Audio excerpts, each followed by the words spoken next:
Pensée quotidienne 1999. 1er janvier. On raconte des choses très compliquées sur la vie spirituelle. En réalité, c'est très simple. Vous choisissez une pensée, un sentiment d'une grande élévation, et, jour après jour, vous lui apportez toute votre attention, tout votre amour. C'est comme si vous creusiez un sillon en vous. Une fois ce sillon creusé, tout devient facile. Seulement voilà, il faut prendre cette décision au sérieux. Combien de vérités je vous ai révélées? Combien de méthodes je vous ai indiquées? Il faut quand même que vous décidiez un jour à leur donner chair et os. C'est cela la vie spirituelle. La vie spirituelle, ce n'est pas des fantaisies, des imaginations dont on parle et on se berce. Le mot esprit, contenu dans l'adjectif spirituel, ne doit pas servir de prétexte à toutes les équilibrations. Dans l'expression vie spirituelle, le mot le plus important est vie. Oui, vivre, c'est-à-dire concrétiser les réalités divines, leur donner forme pour qu'elles existent en vous. Vous devez être comme le graveur qui inscrit un tracé dans la matière. Cette matière, c'est vous-même, et le tracé, c'est une vérité, un mot, comme amour, lumière, paix, bonté, qui, telle une pierre précieuse, finira par s'incruster en vous. 2 janvier. Pour l'être humain, la véritable union ne peut se faire qu'intérieurement avec le principe divin qui est en lui. Lorsque le contact se produit, l'étincelle jaillit et d'un coup, il sent tout son être vibrer à l'unisson avec l'immensité, se fondre en elle, et toute son existence en est transformée. Travaillez pour parvenir à faire au moins une fois dans votre vie l'expérience d'une telle fusion. Ce serait comme une goutte de lumière qui continuera à vivre en vous. Vous vous êtes retrouvés, et vous devez continuer à maintenir cette union jusqu'à la perfection de tout savoir et de tout pouvoir. C'est là que commence le vrai travail. Vous êtes passé sur l'autre rive, vous êtes sur le chemin de la perfection, mais il y a encore une distance à parcourir. Vous avez saisi une goutte de lumière, et grâce à cette goutte, vous pouvez déjà boire, vous réjouir. Mais vous n'avez pas encore atteint l'océan. Alors, vous devez continuer jusqu'à ne faire plus qu'un avec l'océan de lumière divine. C'est à ce moment-là que vous serez vraiment retrouvés. 3 janvier. Il est dit dans la Genèse que lorsque Jacob s'est endormi la tête sur une pierre, il a vu pendant son sommeil une échelle qui reliait la terre au ciel, avec des anges qui montaient et descendaient. C'est ainsi qu'il a eu la révélation de cette hiérarchie cosmique que les kabbalistes appellent l'arbre de vie. La terre et le ciel ne sont pas séparés. Il se produit entre eux toute une circulation, des échanges. Des clairvoyants ont pu voir des êtres qui descendent et travailler sur les humains, les animaux, les plantes, les pierres. Certains repartaient très vite, alors que d'autres, au contraire, restaient plus longtemps pour continuer leur travail. Pour le moment, très peu croient à la réalité de ces créatures et du travail qu'elles font. Mais un jour, toute l'humanité sera consciente de cette circulation qui existe entre le ciel et la terre, entre la terre et le soleil, et même plus loin, dans l'univers jusqu'à l'infini. 4 janvier. Avant de naître, l'être humain se trouve dans la nuit, et tout se prépare dans cette nuit. C'est dans l'obscurité du sein maternel qu'il construit tous les organes de son corps, ses poumons, son cœur, son cerveau.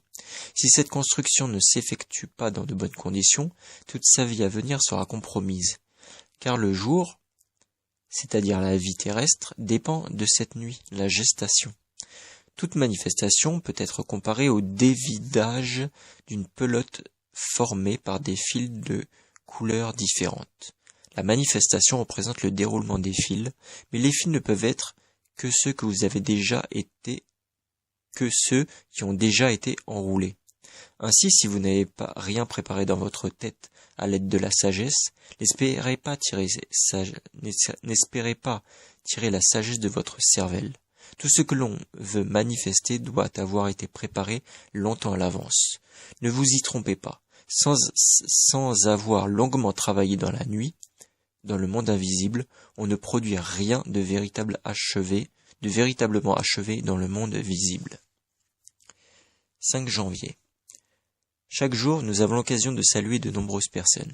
Si l'on doit se saluer, c'est pour se faire du bien, se donner mutuellement quelque chose. Celui qui salue quelqu'un ou lui serre la main machinalement en restant négligent, distant, fermé, fait un geste inutile ou même nocif.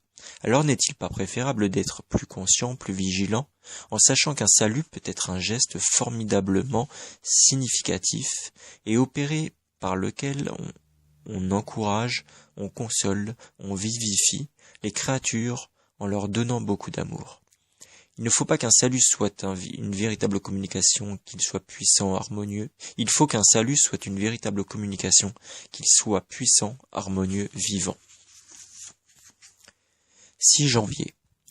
Comme l'acte de manger, l'acte de respirer nous met en contact avec la vie universelle. Mais pour que cette relation soit complète, riche, nous devons être conscients et l'accompagner d'un travail de la pensée. Vous pouvez faire cet exercice. En expirant l'air, vous pensez que vous arrivez à vous étendre jusqu'à toucher les confins de l'univers. Puis en inspirant, vous revenez vers vous, vers votre ego, qui est comme un point imperceptible, le centre d'un cercle infini.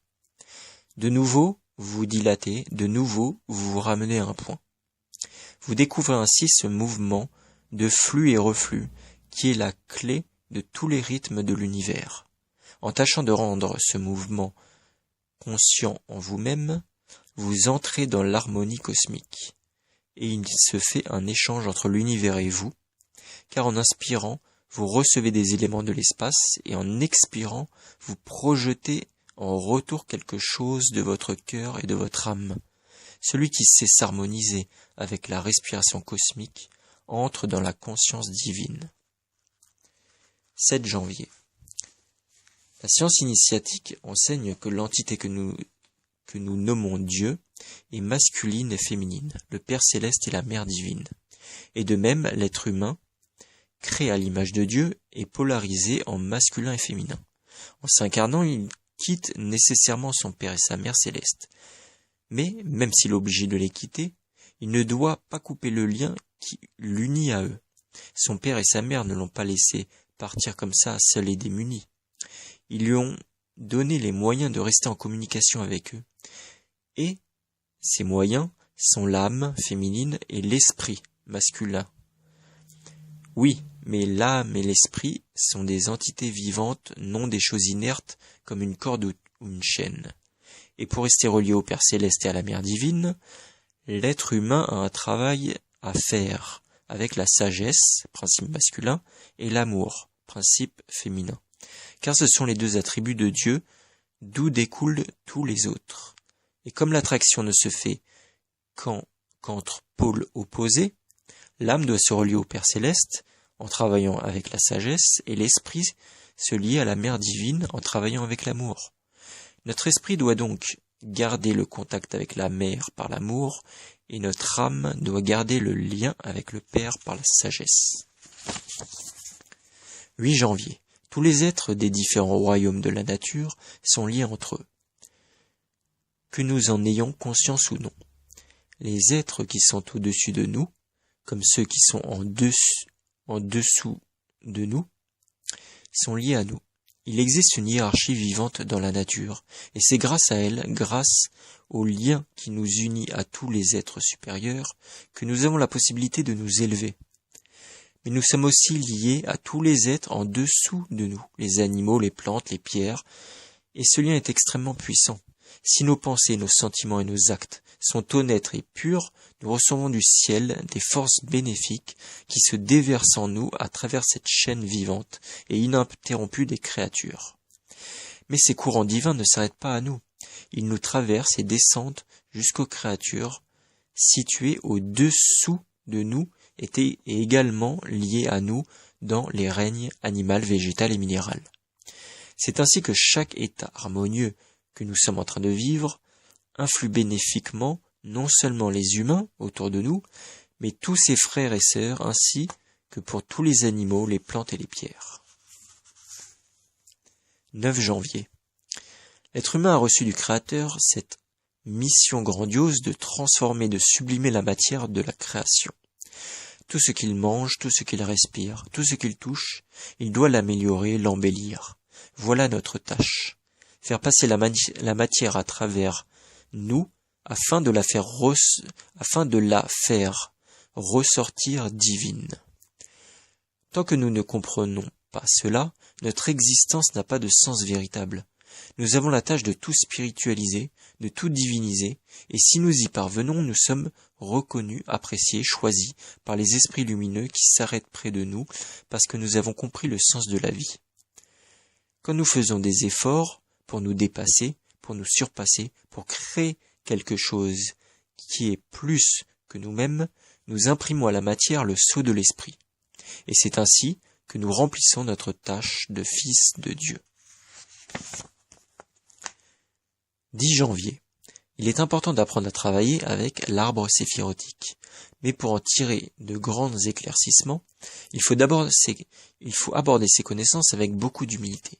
Il ne suffit pas de lire 2 ou 3 fois ce tableau et de retenir des noms que vous mentionnerez de temps en temps dans les conversations. Pour devenir la base d'un véritable travail spirituel, l'arbre séphirotique doit être un sujet de méditation permanente.